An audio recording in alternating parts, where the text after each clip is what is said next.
Hello. So, if you remember, like, let's go to this little clip.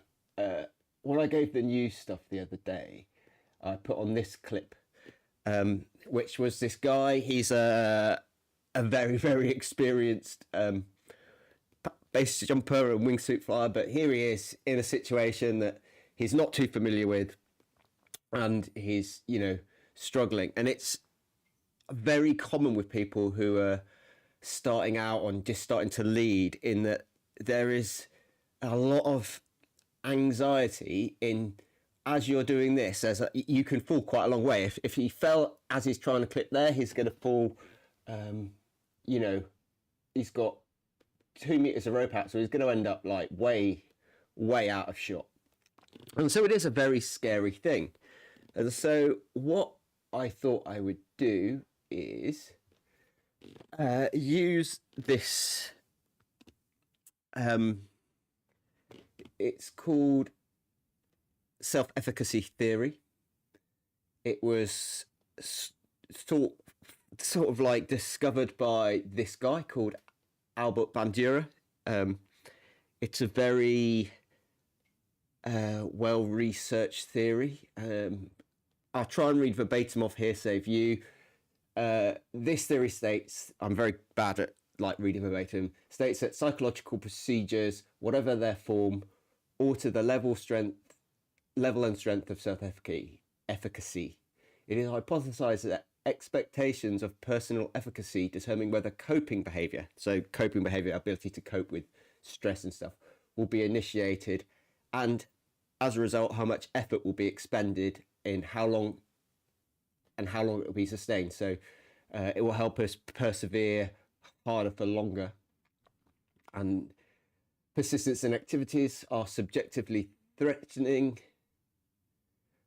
but in fact relatively safe, produce through experiences of mastery further enhancements of self-efficacy. So he's sort of saying that things that have got like some threatening behavior, so anything to do with climbing is potentially threatening, this model will help us. And one of the interesting things, if I just move on to here, there's a bit more of a definition. It goes into some more stuff down here, but if you search Bandura self-efficacy theory, you can get to that original article.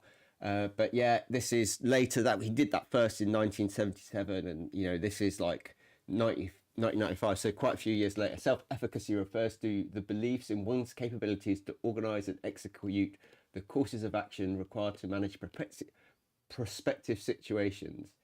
Efficacy beliefs influence how people think, feel, and motivate themselves and act. And so what we want to do is try and tease out, and one of the things that Bandura has done over the years is work out what they call the antecedents, or the building blocks of self-confidence. And so what we're going to do is look at these. Now, if you go to Life in the Vertical and search self-efficacy, you should come up with this. I'm going to put a link into the comments after I've done this. I'm not doing it now, but this was based on an article that was in, I think, On the Edge, and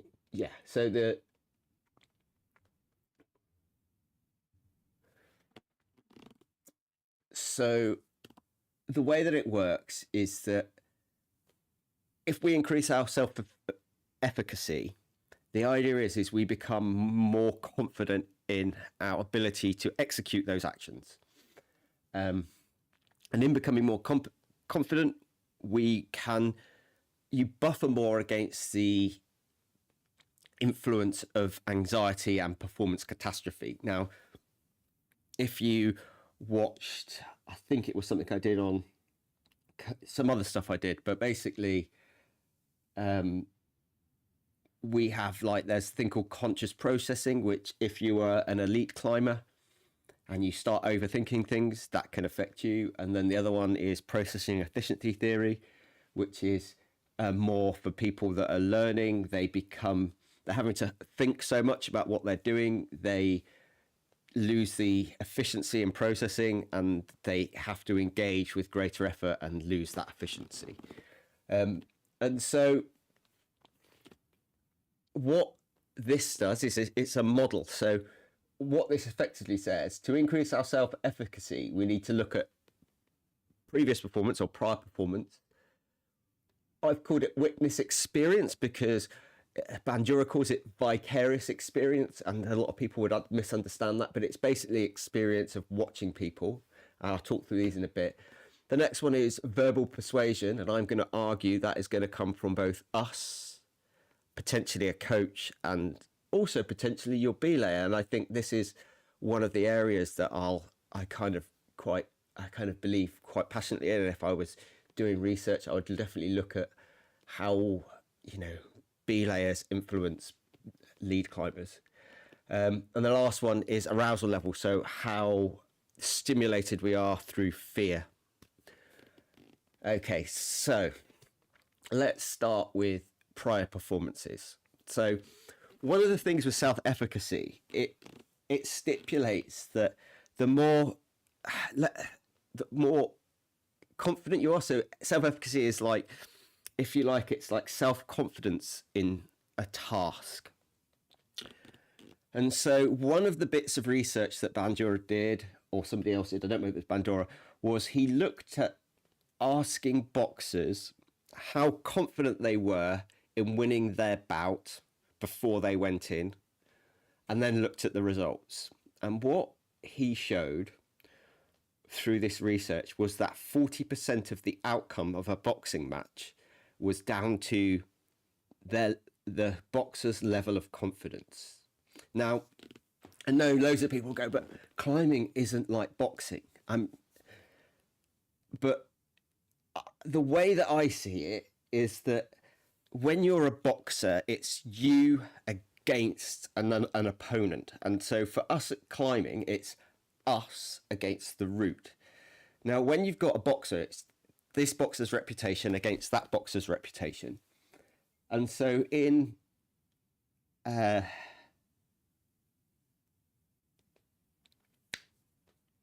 climbing, it's going to be me versus the climbing's reputation. And quite often climbs do have reputations, and so we will have a much more robust understanding of how confident we were if we know what the route is. And to a certain extent, that how I feel about doing a route here in my house is often going to change the moment I get to the crag. So sometimes, for me, if I get to the crag and I feel confident that I can get up this route, having seen it, I will often be a lot more successful than if I get there and I'm a little bit wary. And so, yeah, it swings and roundabouts. And so for us in climbing, our prior performance will be how many routes we've led. So in the case of this guy who was struggling to clip, he doesn't do that much climbing. He was just doing that little bit of climbing because to get to some of the exits he's using, he needs to rock climb. And so he probably doesn't have a lot of prior performance. So what we can do is we can manipulate our performance to mollycoddle our confidence. So what you might start off with is doing lots of clipping exercises on the ground so that you're not stressed. And so if we go back to how we learn, it takes 50 to 100 repetitions. And now there are numerous different ways. So you can clip gate facing this way with my right hand and left hand, gate facing this way, left hand and right hand. And so you have gate facing left, gate facing right, right hand, left hand. You could then actually add in, I've got a cross through and clip with gate facing both ways with my left, cross through and clip, or out to the side. And so there's lots of different variations we can add in. And then we can go on easy routes. And what we're going to really do is focus on the actual clipping. So we might get you to focus on go up. You're going to find a nice, good stance, hopefully 2 feet, reasonably close to each other, a nice solid platform, and clip, and really focus on making the clips as effortless, not effortlessly, but as calm and smoothly as possible. And you'll do that and you'll get more what we call prior performance. Where it might become slightly different is that rather than focusing on easy stuff, as soon as you've got yourself into the ballpark, what you want to do is start, picking a route, maybe at a wall or a route outside where you know that there's one clip that's a little bit spicy to reach, and trying to focus all of the skills that you've learned on that. And that will then give you more experience in this, what is now becoming a little bit more scary, because we've put you in a lead situation. And so effectively what we're trying to do is you build up your actual experience from safe to slightly unsafe, less safe, but more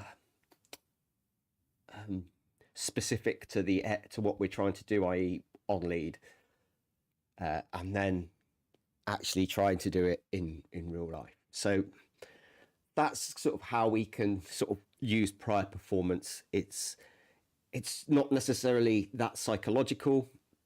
The other way we can do it is we can use imagery to think about what we're going to do. So if, for instance, somebody came to me with the issue of this guy who was struggling, and that person's like, and I asked them, so what goes through your head when you're in that position?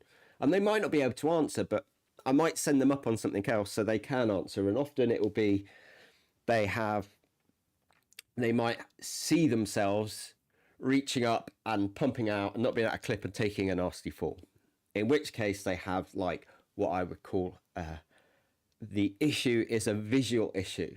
The other one might be actually comes down to like the verbal persuasion, because their anxiety might be them with the voice in the head saying, you're pumping out, you're pumping out, you're pumping out, you're pumping out, you're not going to clip, you're not going to clip. If it's a imagery thing, I can use imagery. If it's a verbal thing, we'll talk about self-talk. And I'm going to do like an imagery workshop separately and a self-talk workshop, but they can be applied here.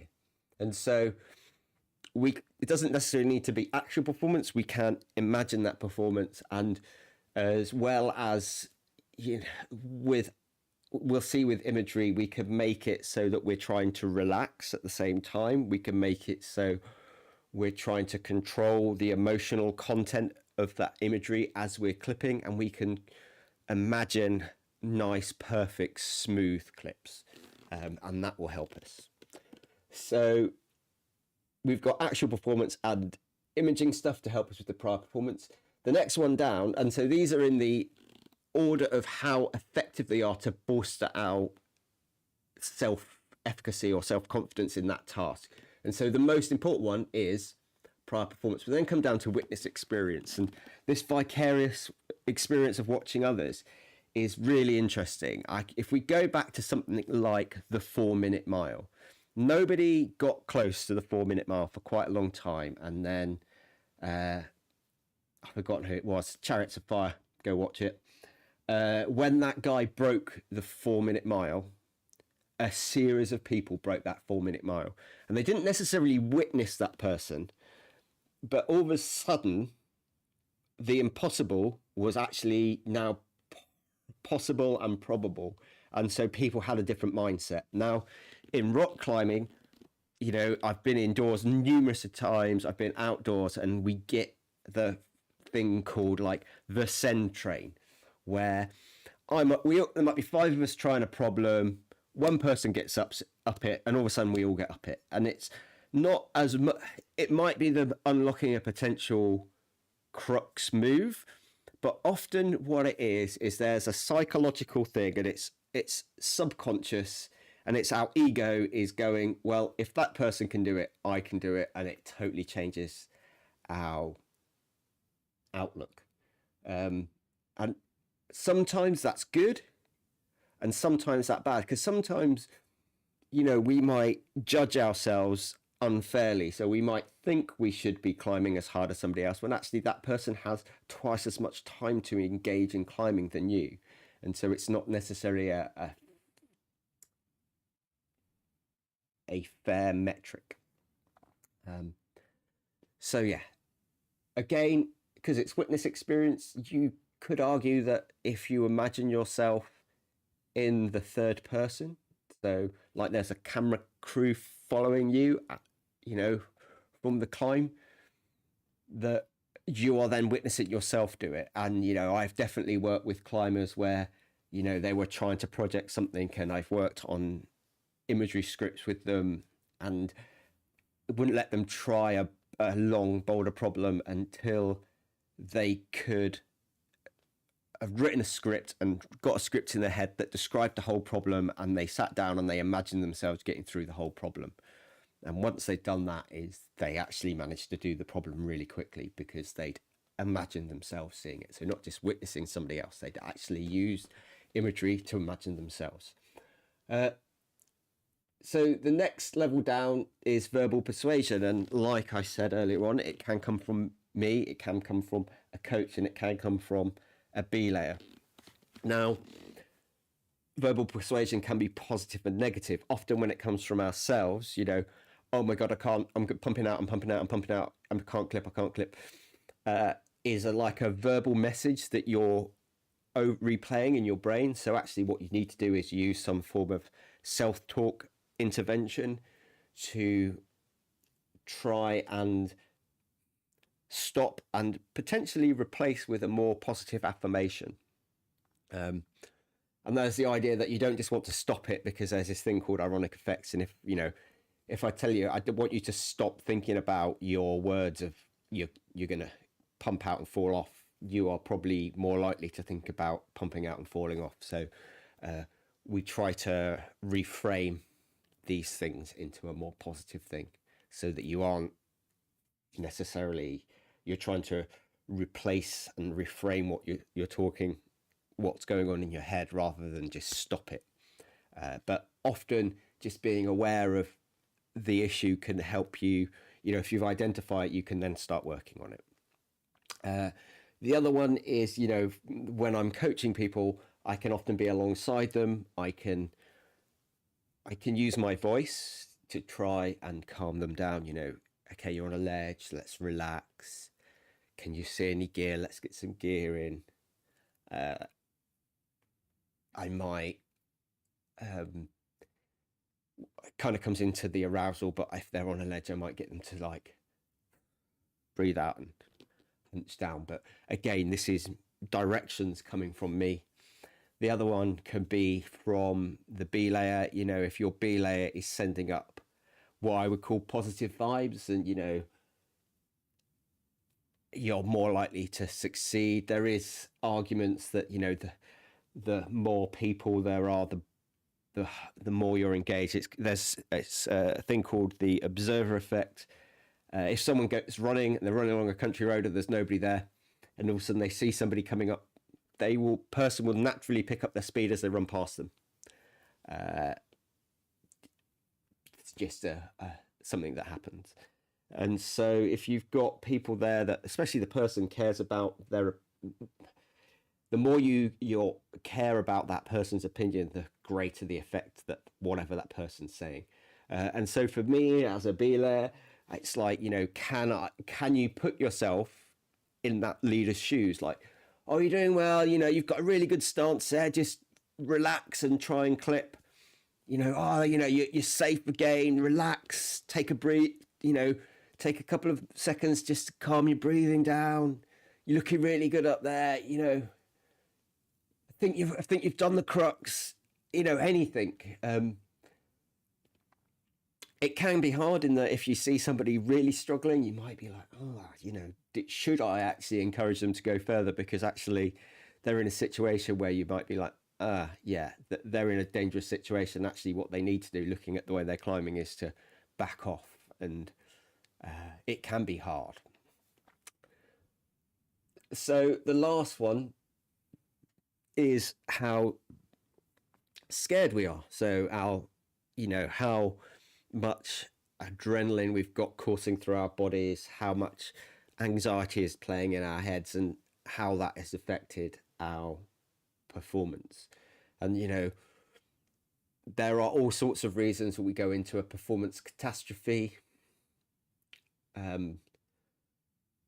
The idea with self-efficacy, it doesn't stop it. It's like a pillow. It cushions the effect of anxiety, because high levels of confidence help counteract fear, because we're just, even though it's might be a scary situation, we're confident in our abilities to carry it out. If we the opening picture was of Kath on a route called, I think, the Gross Clinic at Craig Doris, which is like horrendously loose. It's got one peg and a crap wire to protect the 6B crux, and I was quite surprised that it was actually 6B, and then it's just terrifying death looseness pretty much to the top. But again, Kath and I had been going to the Ormond quite a bit. We had built up a confidence in our ability to climb loose rock. Kath had many grades in hand. So, he's more confident. So if you look at like this recent thing of the other video I put on the other day, which was Adam Ondra on Lexicon, if we look at this, his self-efficacy, his prior performance is, well, he's climbed 9B. So somebody climbing like, I think it's like maybe 8B plus, maybe 8C, let's call it. Like, I don't know the sport grade, but, even if it's like 8C, if he's climbing 9B plus, that's as, I joked to Kath when we were in Hollyanna. I was trying to climb sort of 7C, 8A. He was climbing around 8C, and Chris Sharma was there trying a 9B plus, and I pointed out that there was as big a gap between Kath and Sharma as there was between me and Kath. And so, he has a lot of prior performance. He's a clever guy. He looked at how people climbed it, and he probably judged that if somebody like Neil, or who was the other person, Steve McClure, I think, did it, can do it, they're in their 50s, then a sport climber in their prime that's used to a little, some of these hard sport routes are actually run out, but you just take massive airtime. Not too sure about the verbal persuasion, but he talked it through with Neil and probably convinced himself it'd be fine. And then because he's had, all of this stuff, he knows how good he is going to buffer, because of his confidence in the ability to carry out the task, a much, no matter how aroused he gets, he's probably just going to be, not as maxed out as somebody else trying that, because he has got a ridiculous amount of climbing experience on all different types of rock. It's not just limestone. I'm sure I've seen him in like around the Czech Republic on the sandstone and stuff like that. So yeah, the idea is we can, the main thing arousal does, it will affect if we get a hit of adrenaline, we get an increased pulse rate and breathing rate. And so one of the things we can do here is to actually use relaxation, and there are many different ways. When I do something on this, it will be a breathing related thing, in that that you could do like a body to mind or a mind to body. So I focus on the breathing because it works for me. For some people that doesn't work, and so just having a way that you can recenter yourself. So with relaxation, the first time you try and use like a breathing exercise for relaxation, it's going to take like 20 minutes, and then after a week it might come down to 15, and then after 2 weeks it might be 10. After 3 weeks, it might be 5. And after 4 weeks of practicing for like, that from 20 minutes once a day to getting it shorter and shorter, you only have to do it once a day, you can get your relaxation and it to lower your heart rate by at least 10 BPM in about a minute, which if you then do these breathing exercises is almost like in 3 to 4 breaths you're going to reduce your pulse rate. And the idea is if you reduce your pulse rate and breathing rate, it then feeds back into your mind and helps calm your mind. There are of course other ways where you can, if you think it's more a head anxiety thing, then you'd focus on the sort of the mental anxiety rather than the physical response. But often focusing on the physical response allows you to work backwards through the sort of mind body thing. And so those are my tips. So if you are something as simple as struggling to clip, just focus on practicing it in different environments. You can, clip a carabiner anywhere in your house, tie into it. You need to tie in and then clip and clip. If you have a bit of short rope, but you can clip and then pull through, clip and pull through, you can make it quicker. And you want to, again, change it all around. 2 seconds.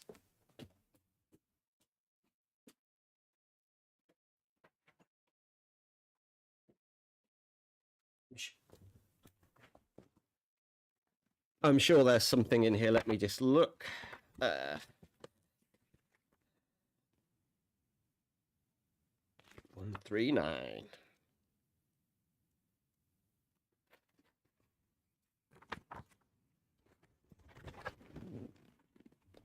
Let's see. Is there a way to get this full screen? Not that you'd like to see my mug. There we go. Let's try that one. So if you have a look at this is from my book, How to Climb Harder.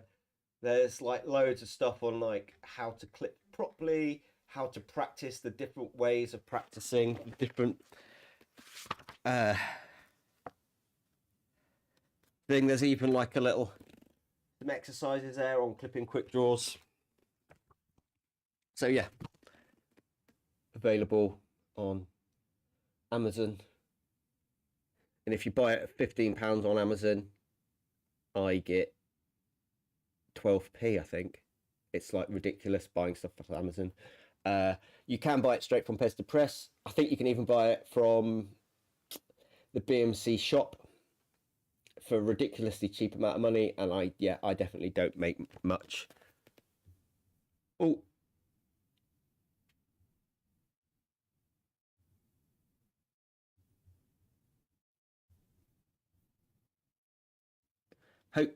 You did hear that. I just checking that my microphone was turned on. So I'll just have to hide something here. So I did a little giveaway for a guidebook, and Nick Rose won that. So just so Nick knows, I have put it in something to post to you, and it will be on its way ASAP. And as soon as I've given that one away, I'll do another giveaway for another copy of it in. I just don't want to have like more than one copy I need to get to the post office because I'm terrible at arranging stuff like that. So hopefully that's given you an insight. I will definitely do a sort of a mental skills imagery, because that was what I did my thesis in, and I really enjoyed teaching, like giving imagery workshops. It's amazing. What else is there? There's the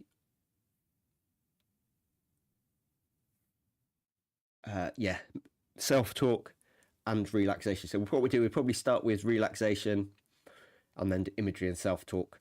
Mainly because we start with relaxation, because actually really weirdly, most imagery workshops start with, okay, let's relax. And they do a little bit of guided relaxation. So, yeah, hopefully you have enjoyed that little quick 30-minute talk. And I shall catch you later. Thanks you very much.